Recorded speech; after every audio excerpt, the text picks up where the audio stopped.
Salam dəyərli izləyicilər, xoş gördük hər birinizi. Bu videoda mətbəximizdə tez-tez istifadə etdiyimiz, amma faydalarını çox az bildiyimiz kişniş toxumundan danışacağıq. Kişniş toxumu hansı xəstəliklərdə faydalıdır? Həzmə, şəkərə, təzyiqə necə təsir edir? Bəs kimlər üçün zərərlidir və necə istifadə olunmalıdır? Əgər təbii üsullarla sağlamlığını qorumaq istəyirsənsə, bu video mütləq sənin üçündür. Videonu sona qədər izlə, çünki sonda çox vacib xəbərdarlıqlar da olacaq.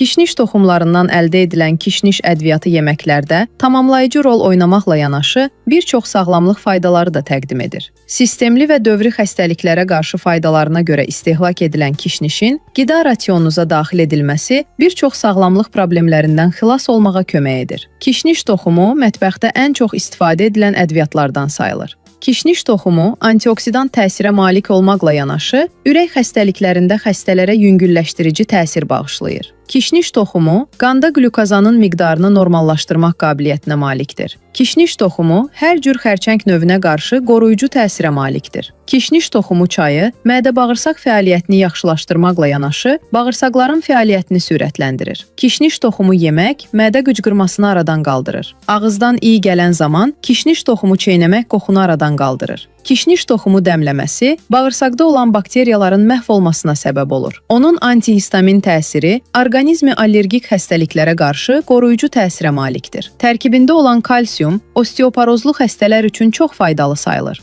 Kişnişin toxumu və ya yağ şəklində istehvakı qan şəkərinin səviyyəsini azaltmağa kömək edir. Kişniş insulin ifrazını artırdığı üçün xüsusilə ikinci tip diabet xəstələri üçün faydalıdır. Ancaq qan şəkəri səviyyəsi aşağı olan və diabet dərmanı qəbul edən insanlar üçün tövsiyə edilmir. Kişnişin faydaları arasında pis xolesterini aşağı salmaq və qan təzyiqini tarazlaşdırmaq daxildir. Təzyiq və xolesterini aşağı salmaqla infarkt və ürək xəstəlikləri riskindən qoruna bilərsiniz. Kişnişin tərkibində immuniteti gücləndirən antioksidantlar var. Zəngin antioksidant quruluşu sayəsində kişniş hüceyrə zədələnməsinin qarşısını alır. Eyni zamanda kişniş sərbəst radikalları və iltihabı aradan qaldırır. Sinir hüceyrələrini qoruyur. Kişniş tərkibindəki təbii yağ sayəsində bağırsaqlarda həzmi asanlaşdırır və həzm sistemini qıcıqlanmış bağırsaq sindromundan qoruyur. Kişnişin iştah açan təsiri də var. Kişniş antimikrobial xüsusiyyətlərə malikdir. Təbii tərkibli quruluşu sayəsində, xüsusilə qış aylarında tez-tez rast gəlinən infeksiyalarla mübarizə aparmağa kömək edir. O, həmçinin qida yoluxucu xəstəliklərdən və sidik yollarının infeksiyalarından qorunma təmin edir. Kişniş toxumu parfümeriyada, mətbəxdə,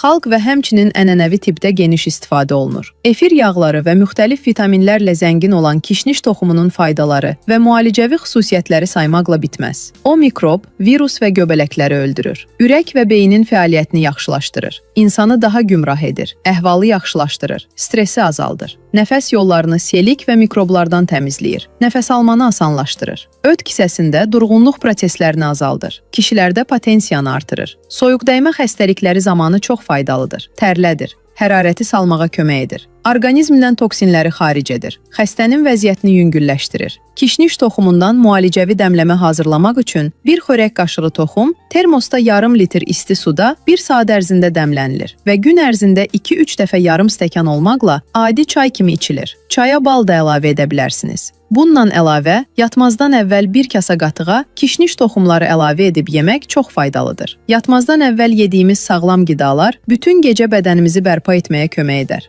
Xüsusilə gecələr yeyilən qatıq yuxu sağlamlığını dəstəkləyir. Qatığın daha faydalı olması üçün toxumlardan istifadə etmək olar. Bunlardan biri də kişniş toxumudur. Beləliklə, əziz dinləyicilər, bu videoda kişniş toxumunun faydaları və zərərləri haqqında əsas məlumatları sizinlə paylaşdıq. Unutmayın, hər bitki faydalı olduğu qədər səhv və ölçüsüz istifadə edildikdə zərərli də ola bilər. Ona görə də şəxsi sağlamlıq vəziyyətinizi nəzərə alaraq istifadə edin. Əgər video sizin üçün faydalı oldusa, like etməyi, kanala abunə olub zəng işarəsini aktiv etməyi unutmayın. Fikirlərinizi və suallarınızı isə şərhlərdə yazın. Növbəti videolarda görüşənədək sağlam qalın. Sonda onu da qeyd edim ki, bu video məlumat xarakteri daşıyır. Əgər hansısa sağlamlıq problemi yaşayırsınızsa, öz həkiminizlə məsləhətləşin.